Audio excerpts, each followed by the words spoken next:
Good morning, good afternoon, good evening. Wherever you are in the world, welcome to episode 17 of our Signature FX Technical Analysis series. I'd like to start off by saying that I've been recovering from an illness the last few weeks, and I'm thankfully starting to feel better. Please note, this is not financial advice. Make sure to conduct your own technical analysis and seek your own independent financial advisor before investing. Our episode 17 quote comes from an old Bermudian proverb, and it goes like this: "If you stay to the wicket, the runs will come." And with that, it's my pleasure to present our summary of Bitcoin. This illness that I'm recovering from has caused me to stop. My body has physically said, stop. That's enough. It's shut down. And in this stopping and this slowing down, it's really caused me to reflect on everything that's been going on. And the story of the tortoise and the hare comes to mind, where everybody is focused on the hare. The headlines, the urgent task, the emergency, the fire that they have to put out. And I forgot that the tortoise was the winner. We strategically placed 3 buy limit orders in February 2018. The first one we called Project Afro, and we took 5% of our total portfolio, and we placed a buy limit order in Bitcoin at $7,000. And at the time, if my memory serves me correctly, I believe the price of Bitcoin was hovering around $10,000 at the time, or in and around $10,000.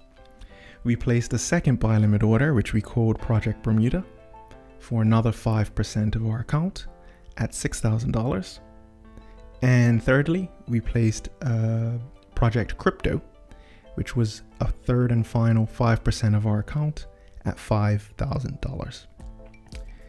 We strategically also placed a stop loss order at the same time at $2,500.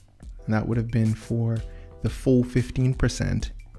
If the price dropped down to $2,500, we would exit our position and cut our losses.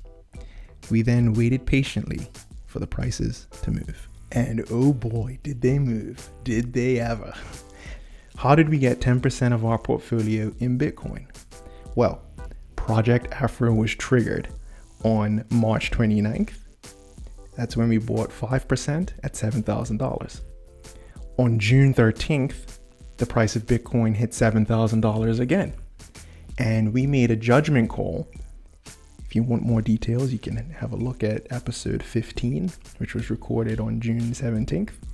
We made a judgment call that instead of keeping Project Bermuda at $6,000, which was quite low at the time, and we weren't sure if the price was going to go down to $6,000, we raised Project Bermuda from $6,000 to $7,000 and ended up getting another 5% at $7,000 on June 13th. As of right now, Project Crypto is still pending, and we still have our stop loss still pending at $2,500. What's next? Well, after market analysis and further research, we've decided to cancel Project Crypto. So we're not going to buy any more at the present time, and we've actually decided to cancel and to take out Project Crypto. We've also decided to move our stop loss up from $2,500 to $5,000 to try and capture a little bit more of the profit. Back in February, we weren't sure about the volatility, and now we feel as though to limit our downside, the stop loss should be brought up higher to reflect the fact that we like to minimize our risk as much as possible. So what we're going to do is hold on to our 10%, basically the 10% of our portfolio in Bitcoin at the average in price of $7,000, and wait patiently for the price action to do what it's going to do. We're also looking at phase 1, phase 2, and phase 3. Phase 1 is looking at Bitcoin testing $10,000.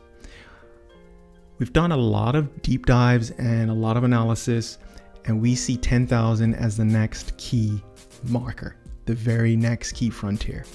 Once we hit 10,000, I think it's going to open the door to highs that are above 10,000. But in order to get to the higher highs, we're going to have to test 10,000 first.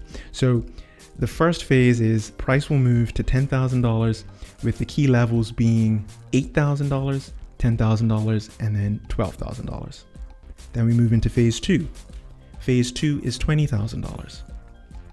Once Bitcoin breaks through cleanly through the $10,000 level, we're looking for a price break through all-time highs. So phase two is all about testing the previous all-time highs. What was the previous all-time high? Where are we in relation to that? Can we get to the previous all-time highs? During phase two, we're expecting a lot of volatility, and there's going to be quite a lot of chop in between 15,000 and 25,000.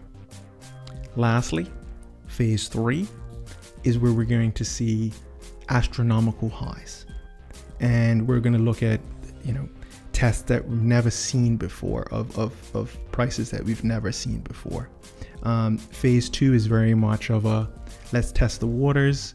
Let's see if we can get higher than we were in December and January.